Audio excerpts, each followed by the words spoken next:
మొన్న ప్రవేశపెట్టిన బడ్జెట్ 34 లక్షల కోట్ల బడ్జెట్. అందులో ప్రధానంగా చూసినట్లయితే మిడిల్ క్లాస్ కి సంబంధించిన బడ్జెట్ అని చాలా అప్రిషియేట్ చేశారు. వాస్తవంగా ఈ బడ్జెట్ చూసినట్లయితే 34 లక్షల కోట్ల బడ్జెట్ లో రేపు భారత్ వికసిత్ భారత్ అవ్వడానికి 2047 లో విశ్వగురు భారత్ అవ్వడానికి ఈ బడ్జెట్ ఏ రకంగా ఉపయోగపడుతుంది అని భారత ప్రభుత్వం నరేంద్ర మోడీ గారి నాయకత్వంలో ప్రతి డిసిషన్ కలెక్టివ్ డిసిషన్. ఈ దేశంలో ప్రజలకి ఏదైతే మేలు చేస్తుందని అనుకుంటారో దాన్ని కేబినెట్ కలెక్టివ్ గా తీసుకుంటారు, అందరూ కలిసి తీసుకుంటారు, నిజాయితీగా తీసుకుంటారు. ఒక పక్క ఆపరేషన్ సింధూర్ ఇంత పురోగతి సాధించినప్పుడు తెలంగాణలో ఉన్నటువంటి ముఖ్యమంత్రి సీఎం రేవంత్ రెడ్డి గారు నిజంగానే ఆపరేషన్ సింధూర్ లో జరిగినటువంటి ఈ యుద్ధంలో అక్కడ పాకిస్తాన్ లో 9 స్థావరాలను మన భారత సైన్యం కూల్చేసింది అని చెప్పినా కూడా వాస్తవంగా కూల్చిందా లేదా దానికి ఉన్న ఆధారాలు కావాలి అని అన్నారు. తర్వాత రఫేల్స్ ఇండియా మీదకి వచ్చి లేదా డ్రోన్లు ఇండియా మీదకి వచ్చి దాడులు చేస్తున్నప్పుడు సీఎం రేవంత్ రెడ్డి గారు వాస్తవంగా ఎన్ని విమానాలను కూల్చాము, మనం ఎన్ని డ్రోన్లను కూల్చాము, అసలు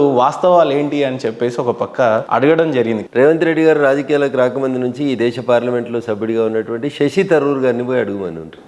విమానాలు కూలినాయి కరెక్టా కాదా, పాకిస్తాన్ కి సంబంధించినటువంటి క్షిపణులను మనం కూలగొట్టింది కరెక్టే కాదా,